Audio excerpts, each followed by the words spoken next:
Je tiens à le dire puisque le cacao est notre premier produit d'exportation.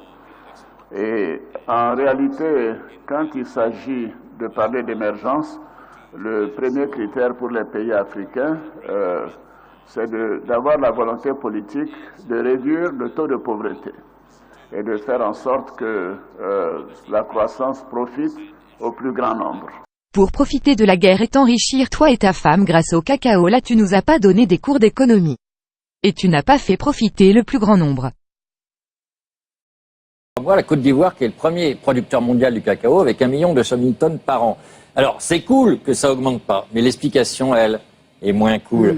Oui, parce que partout les prix des produits alimentaires augmentent à cause de la hausse des matières premières agricoles. On l'a vu sur le blé, sur le maïs, sur le riz. Et là, en plein cœur de la crise du cacao, zéro augmentation. Pourquoi? Réponse, des manœuvres spéculatives de stockage, des stockages de fèves de cacao, un imbroglio politico-économique, pour citer le site spécialisé, le blogfinance.com, imbroglio au cœur duquel on retrouve, hélas, et oui, la famille d'Alassane Ouattara. L'après-paquebot commence bien. Alors, qu'est-ce que c'est que cet imbroglio exactement? Je vais simplifier et résumer. En matière de spéculation, il faut toujours simplifier et résumer. Alors, le premier producteur de cacao ivoirien est la société Armajaro Trading Limited. Le propriétaire est un Anglais qui s'appelle Anthony Ward. Et le directeur Afrique de cette société s'appelle, lui, Loïc Folorou. Et c'est là que ça se corse, parce que Loïc Folorou est le fils d'un premier lit de Madame Dominique Ouattara, épouse Alassane Ouattara. Alors, l'été dernier, à la veille des élections ivoiriennes, la société Armajaro avait acheté et stocké 240 000 tonnes de cacao. Pourquoi? Parce que la famille Ouattara était bien sûr très bien informée que les élections risquaient de mal se passer, que ça pouvait dégénérer, les ports bloqués, l'export de cacao paralysé. Donc ils avaient stocké, ça s'appelle de la spéculation. Bien vu, car à l'automne dernier, au moment des élections, les prix du cacao ont flambé. Et Anthony Ward et Loïc Folorou ont liquidé une partie de leur stock. Conséquence, les prix sont retombés. Bis repetita, ça s'est passé le 24 janvier dernier. Ouattara, soutenu par la France, les États-Unis et l'Union européenne, annonce le gel des exportations de cacao de Côte d'Ivoire. Alors, les cours mondiaux immédiatement ont pris 6%. On est monté jusqu'à 3 666 $ la tonne de cacao. C'est le niveau le plus élevé depuis 1979. Et là-dessus, qu'est-ce qui s'est passé? Anthony Ward et Loïc Folorou ont revendu leur stock, empoché les bénéfices. Et du coup, comme ils ont revendu, les prix sont immédiatement retombés. Vous savez maintenant pourquoi les prix du chocolat n'augmentent pas. La société Armajaro stocke d'avance et revend à mesure pour empocher les bénéfices. Alors, précisons deux choses. Un, c'est que cette spéculation est parfaitement légale.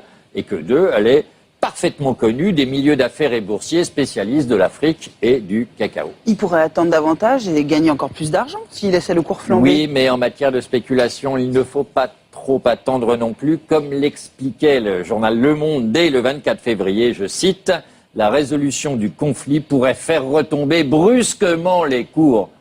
Un bon tien vaut mieux que deux, tu l'auras. » Voilà. Conclusion, M. Ouattara commence son règne, si jamais il advient, par un enrichissement spéculatif en profitant de la guerre civile et de la crise. Je trouve que c'est moyen cool là. Et pas très bon signe pour l'avenir de la Côte d'Ivoire, dans tous les cas. Je traduis votre pensée, pas cool. Et c'est ce que nous avons essayé de faire en ciblant les différents corps.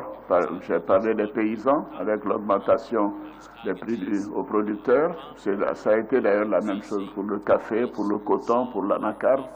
Mais j'ai pris le cacao puisque c'est le produit le plus important. Et nous avons en même temps augmenté les salaires dans la fonction publique. En général, au moins les salaires avaient été bloqués en Côte d'Ivoire pendant quasiment 25 ans, pendant un quart de siècle. C'est plus expressif. Cette partie est intéressante, écoutez bien, il dit, nous avons en même temps augmenté le salaire dans la fonction publique.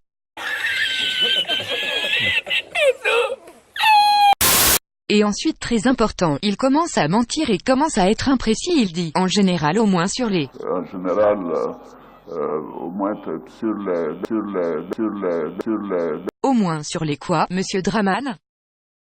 Il voulait dire sur les X années, mais comme les années sont les années qui le concernent, et qu'il ne peut pas dire que les salaires ont augmenté de X% en 8 ans, il va essayer de faire diversion en parlant du passé pour qu'on oublie sa bêtise. Petit ralenti. Augmenter les salaires dans la fonction publique.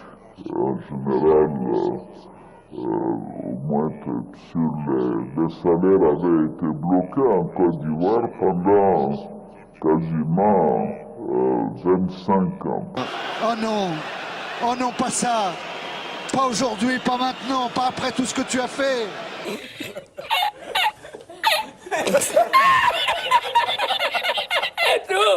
Lamentable. Bref, reprenons, il explique ensuite qu'il a fait un petit rattrapage de salaire des fonctionnaires. Le problème c'est que tu donnes des miettes aux fonctionnaires et que tu penses qu'il y a que des fonctionnaires en Côte d'Ivoire. Il faut être d'une méconnaissance grave pour dire que cette mini-augmentation va faire du bien à l'économie. C'est faux, ce n'est pas le secteur public qui va changer la vie d'un conducteur de taxi, une commerçante ou un comptable dans une entreprise. Mais tu veux plutôt mettre le paquet sur l'armée et les dozos. Et nous avons donc, à partir de 2012, commencé à rattraper un peu ces gels et nous avons augmenté graduellement les salaires des fonctionnaires pour que cela contribue à augmenter la consommation, puisque l'augmentation de la consommation, en maîtrisant l'inflation, permet d'augmenter la croissance économique. C'est ainsi que les salaires ont augmenté en moyenne sur les 4 dernières années d'à peu près 20%, et un minimum pour certains secteurs, jusqu'à 50%, par exemple pour le secteur médical. C'est plus fort que lui, il a fini par dire sur les 4 dernières années, une augmentation de 20% et 50% dans le domaine médical. On se demande alors qu'a-t-il fait à son premier mandat. Il n'a même pas honte. Ceci est très important de faire en sorte que une administration, les personnes qui y travaillent soient dans de bonnes conditions et également un salaire raisonnable. Bien sûr, cela n'empêche pas qu'il y ait des grèves. Alpha en sait quelque chose et moi aussi. Les fonctionnaires pensent qu'il faut toujours faire plus. Évidemment, si c'est possible, je crois que cela fait plaisir à tout le monde. Et nous avons également, au niveau du secteur privé, augmenté le SMIC, qui est passé donc d'environ 30 000 francs à 60 000 francs. En parlant d'augmentation, tu nous parles pas de l'augmentation de l'électricité. Donc tu augmentes le salaire minimum mais tu laisses l'augmentation de la CEIS qui revient à redonner cet argent à une société privée. Donc cette augmentation ne rentre pas dans notre poche, c'est une illusion. Tout cela, ce sont des décisions politiques. Elles peuvent être faciles, mais elles peuvent être difficiles. Évidemment, c'est toujours bon de donner quand on peut, comme ça a été le cas pour nous en matière de produits agricoles. Mais de temps en temps, évidemment, il faut également avoir le courage d'expliquer à la population que les prix extérieurs sont tels ou que la situation extérieure est difficile et qu'il est nécessaire, comme Alpha Condé l'a fait en Guinée, qu'il faut se serrer la ceinture. Autre moment où il essaie de cacher la vérité, écoutez bien. Il dit « les prix extérieurs » pour ensuite se reprendre et parler de la situation extérieure. En clair, l'étranger ne veut pas acheter les matières premières au vrai prix pour que les gens puissent vivre dignement, donc Draman baisse son pantalon pour baisser les prix pour satisfaire les gens à l'étranger plutôt que de satisfaire le peuple. Par exemple le cacao, si nous augmentons les prix. Le produit est tellement essentiel pour certains qu'ils seront obligés d'acheter sans doute pas en grande quantité mais assez pour que les paysans puissent vivre.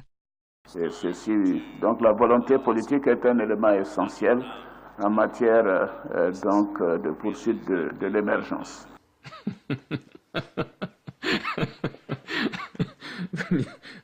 Vous me faites rire. Merci. C'est bon de rire après une dure journée de travail. Je vais rentrer chez moi de bonne humeur.